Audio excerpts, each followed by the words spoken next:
Great Kerala പൊളിറ്റിക്സിന്റെ മറ്റൊരു വീഡിയോയിലേക്ക് സ്വാഗതം. കഴിഞ്ഞ ദിവസം ഉമ്മൻചാണ്ടിയുടെ ഓർമ്മ ദിവസമായിരുന്നു. ഉമ്മൻചാണ്ടിയെ ഓർക്കാത്തതായി ആരുമില്ല. ഉമ്മൻചാണ്ടിയുടെ ഭരണകാലത്ത് UDFനെ പിടിച്ചുകുലുക്കിയ രണ്ട് സംഭവങ്ങളായിരുന്നു ബാർക്കോഴയും സോളാറും. ഈ രണ്ട് വിഷയങ്ങളിൽ ഉമ്മൻചാണ്ടി സർക്കാർ ആടി ഉലഞ്ഞിരുന്നു എന്നതിൽ യാതൊരുവിധ സംശയവുമില്ല. ഉമ്മൻചാണ്ടി ഭരിച്ചിരുന്ന UDF സർക്കാരിന് നേരെ ഏറ്റവും കൂടുതൽ ആരോപണങ്ങൾ ഉന്നയിക്കുകയും സമരങ്ങൾ നടത്തുകയും ചെയ്ത ഇടതുപക്ഷം അവസാനം ഇതെല്ലാം തിരുത്തി പറയേണ്ട ഒരവസ്ഥയിലേക്ക് എത്തുകയാണ് ചെയ്തത്.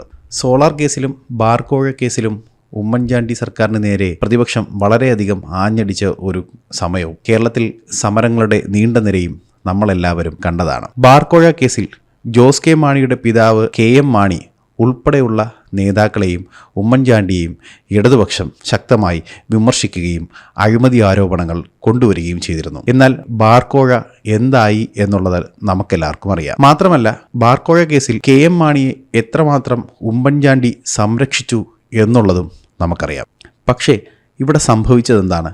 ബാർക്കോഴ കേസിൽ ആരോപണ വിധേയനായ KM മാണിയുടെ പാർട്ടി കേരള കോൺഗ്രസ് മാണി വിഭാഗം അവസാനം ഇടതുപക്ഷത്തിലേക്ക് എത്തിക്കുകയാണ് ചെയ്തത്. അപ്പോൾ KM മാണി ബാർക്കോഴ കേസിൽ നിരപരാധിയായിരുന്നോ എന്ന് ഇടതുപക്ഷം കേരളത്തിലെ പ്രബുദ്ധരായ ജനങ്ങളോട് പറയേണ്ടതുണ്ട്. ഉമ്മൻചാണ്ടിയുടെ ഭരണം വിലയിരുത്തേണ്ടത് ഇവിടുത്തെ ജനങ്ങളായിരുന്നുവെങ്കിൽ സോളാർ കേസിൽ ഉമ്മൻചാണ്ടി കുറ്റക്കാരനാണോ എന്ന് പറയേണ്ടിയിരുന്നത് ഇവിടുത്തെ നീതിന്യായ വ്യവസ്ഥയായിരുന്നു. പക്ഷേ സോളാർ കേസിൽ അവസാനം എന്തായി എന്നുള്ളതും നമുക്കറിയാം. ഈ രണ്ട് വിഷയങ്ങളിലും ഇടതുപക്ഷം ഉമ്മൻചാണ്ടി സർക്കാരിനെതിരെ നടത്തിയ എല്ലാ ആരോപണങ്ങളും പൊളിഞ്ഞതായി ഇപ്പോൾ നമുക്ക് മനസ്സിലാക്കാൻ സാധിക്കുന്നു. പക്ഷേ ഇതൊക്കെ ജനങ്ങളെ ബോധ്യപ്പെടുത്താൻ UDFന് ആയില്ല എന്നുള്ളതാണ് രണ്ടാം പിണറായി സർക്കാരിൻ്റെ വരവ് എന്നുകൂടി നമുക്ക് മനസ്സിലാക്കേണ്ടിയിരിക്കുന്നു.